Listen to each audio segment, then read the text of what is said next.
ক্ষমতা ছাড়ার 3 দিন আগে নিজেকে অতি গুরুত্বপূর্ণ ব্যক্তি ঘোষণা করে 1 বছরের জন্য এসএসএফ এর সুবিধা নিচ্ছে। ডক্টর ইউনূস এমন একটা কাজ করছে, সেটা হচ্ছে তীরে এসে তরি ডুবার মতো। নির্বাচনটা দিছে ভালো, সেটা সেনাবাহিনী এটা কন্ডাক্ট করে কি করছে এটা সবাই জানে। এটা ডক্টর মোহাম্মদ ইউনূসের কতখানি কর্তৃত্ব ছিল, নেতৃত্ব ছিল, এটা এখন যেহেতু তিনি ক্ষমতায় ছিলেন, কিন্তু পুরো বিষয়টাই সেনাবাহিনী ছাড়া অসম্ভব ছিল। যাই হোক, এখন কৃতিত্ব ডক্টর ইউনূসকে দিতে হবে।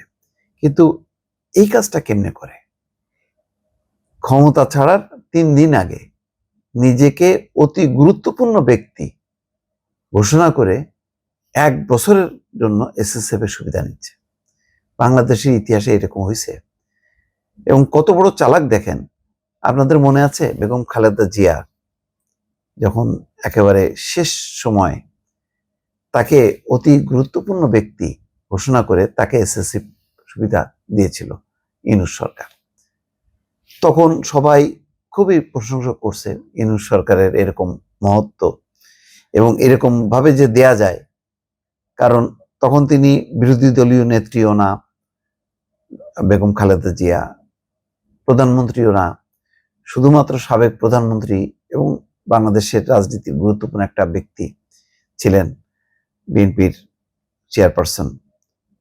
তো সেটা বিবেচনায় তাকে অন্য কেউ হলে তো নাও দিতে পারত। যেমন ধরেন হাসিনা যদি থাকতো দিত, এই যুক্তিতে দিত না। ডক্টর মোহাম্মদ ইউনূস এটা দেয়াতে প্রশংসিত হয়েছে। কিন্তু এর আড়ালে যে তিনি নিজে এই সুবিধাটা ভোগ করবেন, এটা কিন্তু কেউ ঘুণাক্ষরেও টের পায়নি। দেখেন কত চিন্তা, যে এরকম একটা ধারা বের করছে, অতি গুরুত্বপূর্ণ ব্যক্তি, এটা করে বেগম খালেদা জিয়াকে দিয়ে তারপরে নিজেকে। বেগম খালেদা জিয়া তিনি কি এক নোবেল বিজয়ী ডক্টর মোহাম্মদ ইউনূস, তাকে আনা হয়েছে কেন? একটা পরিস্থিতি সামাল দেওয়ার জন্য। রাষ্ট্রের প্রয়োজনে যারা রাজনীতির বাইরে, এরকম বহুজন, আপনাদের মনে আছে প্রয়াত রাষ্ট্রপতি শাহাবুদ্দিন আহমেদের কথা? বর্তমান শাহাবুদ্দিন না, তিনি নেই, বেঁচে নেই। 1991 সালে গুরুত্বপূর্ণ ভূমিকা পালন করেছিল। এরশাদ পতনের পর তখন অস্থায়ী রাষ্ট্রপতি হিসাবে ঘোষণা করা হয় যে তিনি তখন প্রধান বিচারপতি ছিলেন শাহাবুদ্দিন আহমেদ। বলা হয় যে তাকে অস্থায়ী রাষ্ট্রপতি দায়িত্ব নিতে হবে এবং নির্বাচন কন্ডাক্ট করতে হবে। তিনি বলছেন যে আমি নির্বাচন করব, নির্বাচন করে কিন্তু রাজি ছিলেন, কিন্তু বলছেন যে আমি আমার পদে ফিরব। তাই করা হয়েছে। দেখেন 3 মাসের মধ্যে নির্বাচন করছে। এরশাদের পতনের পর 3 মাসের মধ্যে চমৎকার একটা নির্বাচন করছে, যেই নির্বাচনে বেগম খালেদা জিয়ার নেতৃত্বে বিএনপি জয়ী হয়ে সরকার গঠন করে। তিনিও নেননি এসএসএফ সুবিধা, তিনিও লম্বা সময় থাকেননি। এই বগর জগর এই সমস্ত সংস্কার বিচারের নামে তিনিও থেকে যেতে পারতেন, থাকেননি।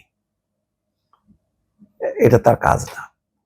ডক্টর মোহাম্মদ ইউনূসও বলতেন যে আমরা নিজ নিজ পেশায় সন্তুষ্ট, আমরা একটা নির্বাচন দিয়ে বিচার সংস্কার করে আমরা আমাদের পেশায় ফিরে যাব। ফিরতে যে তিনি হয়ে গেছেন অতি গুরুত্বপূর্ণ ব্যক্তি, সেই জন্য 1 বছরের জন্য এসএসএফ সুবিধা নিচ্ছেন। বাংলাদেশের ইতিহাসে এটা নজিরবিহীন। এই ধরনের ব্যক্তিরা কখনো এসএসএফ এর সৈন্য সামন্ত দিয়ে পরিবেষ্টিত হয়ে থাকাটা, এইটা কোনো মর্যাদা বহন করে না। হ্যাঁ, তিনি একটা গুরুত্বপূর্ণ ব্যক্তি, সেই হিসাবে তার সাথে একটা ছোট একটা পুলিশের স্কোয়াড দিতে পারত, 4-5 জনের। তাই বলে এসএসএফ সুবিধা, এটা চিন্তা করা যায়।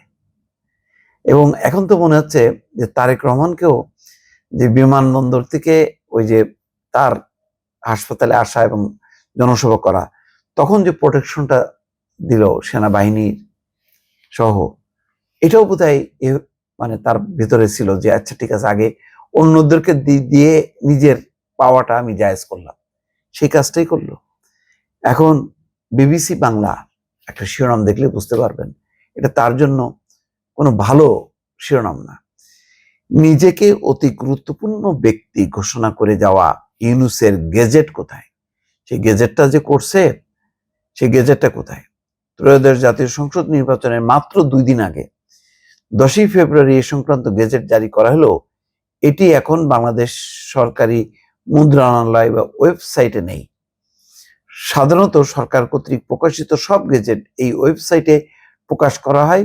পুরনো সব গেজেটও এই ওয়েবসাইটে পাওয়া যায়। বিজি প্রেসের উপপরিচালক আবু ইউসুফ বিবিসিকে বলছেন, এই বিষয়ে সরকারি নির্দেশনায় অনুসরণ করছেন তারা।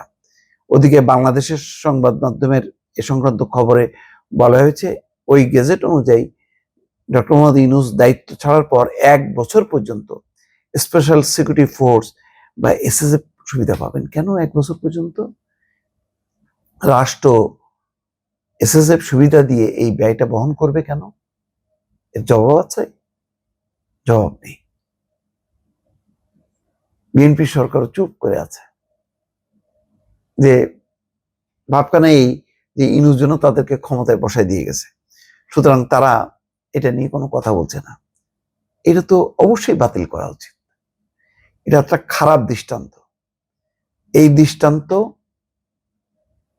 যদি একবার প্রতিষ্ঠিত হয়, ভবিষ্যতে কিন্তু বারে বারে এটা করতে হবে।